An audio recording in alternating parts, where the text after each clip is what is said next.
stories, sing and draw pictures. I couldn't, I was small. I was small, fat and stupid. But I have been lucky. I married a good husband. I have two healthy sons and pretty daughter. Now I am very happy with my life. Very good. Okay.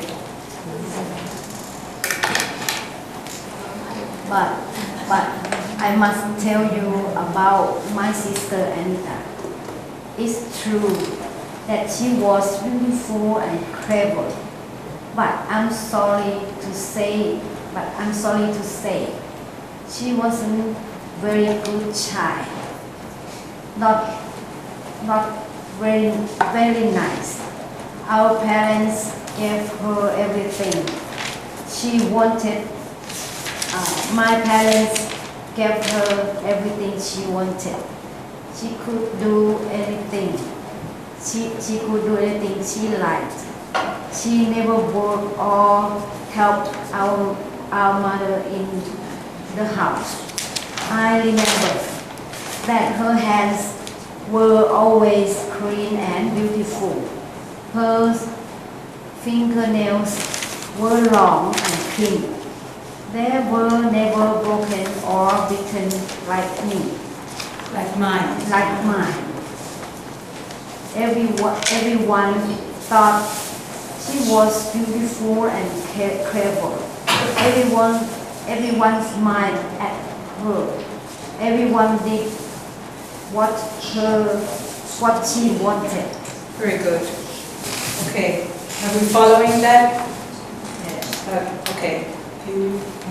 She came out and lazy. I remember she told a story sitting near the house, but her voice was very loud and clear, and all the people near and who hear her clever word. She often sang to herself in the house, but she sang only when there were people outside to hear her. I'm sorry, this is important, really, but she did other thing, more thing. I'm sorry, this isn't important, really, but she did other things, worse things. She stayed in the small room at the back of the old house. I was only 8 or 9 years old. Then Anita has most of the room for her sing, and I stayed in the corner. Okay, thank you. Next, please. One night, I remember it was very late. Our parents were in their room asleep, and something woke me up. I saw Anita going quietly out of the room. She was wearing a dress and shoes.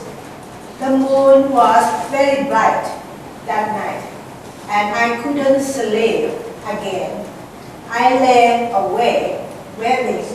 About half an hour later, Anita came quietly back into the room and got into her bed. "Where have you been?" I asked her. She was very angry because I was awake. "Go to sleep, stupid girl," she said. "I had stomach ache. I only went out for a few minutes. Don't say anything to anyone." I said nothing, but after that, I watched her. I saw her go out on other nights. At last, I asked her where she went. Okay. Just please. She laughed quietly and go to meet my friend. She said, that was all that she said. Her head was full of the story that she read in her books. She loves stories about prince and princess, story about magic carpets, which could fly, and magic lamps and rings. These were the stories that she told us most of the day. She didn't have to read them. She knew them all. She imagined that she was a beautiful princess in a story. She never believed that she was only a shopkeeper's child. Perhaps a king gave her to her parents in secret when she was a baby. She had many strange and silly ideas in her head. Very good. But who did she go to see? Who was this prince? I asked Martha. It was Raphael, of course, she replied. They were in love, even when they were little children. She went out at night to the big rocks at the end of the beach. Raphael came and met her there. They sat there in the rocks in the moonlight. They talked about their love and the happy married life that they planned.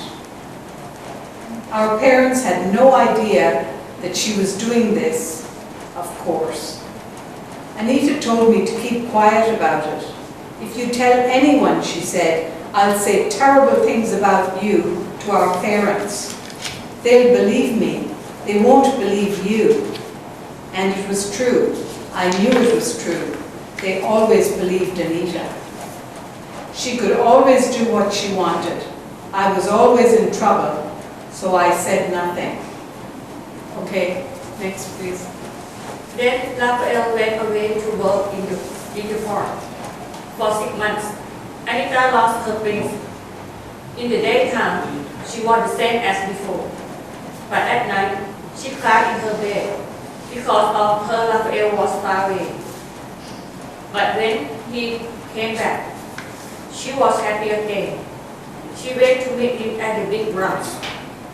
After a few days, she came back from one of these meetings with a ring on her finger. She showed it to me in the moonlight in our room. It was the gold ring in the shape of a fish. She was very proud of it. She wore it on her finger when she went to meet Raphael. At other times, she kept it under the carpet in our room. Okay, next please. Martha stopped and drank from a glass of water. I didn't know what to say. This wasn't the same Anita that my uncle described to me. Do you know what happened to Anita? I asked. Do you know where she went that night? The night she went away? Martha thought for a few long seconds. I can't remember what I saw, and I can't remember what I heard, she said. I remember that exactly. I shall never forget it, but I'm still not sure what happened. Okay, so we're getting a better idea now of what Anita is like. Yes, she's not the sweet, beautiful girl that we thought she was, the sweet, innocent girl that we thought she was. So we're getting an idea, and we're getting the impression that maybe she did break Raphael's heart. Yeah? You understand that Raphael was in love with her, and he thought she was in love with him. But we're getting the impression, it seems to be that she might have broken his heart. She might have cheated on him, but we'll find out. Okay. Broken Raphael's heart. Broken it, yeah. It sounds like she may have broken his heart because they knew each other very well. better than we thought they knew each other, yes? At the beginning, we didn't think that Raphael knew her very well. He loved her, but we didn't know that they had been seeing each other at night on the rocks. Okay, do we want to continue with the reading? Or are you bored with the reading now?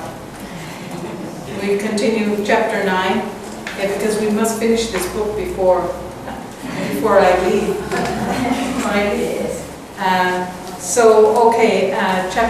The next one, True Prince.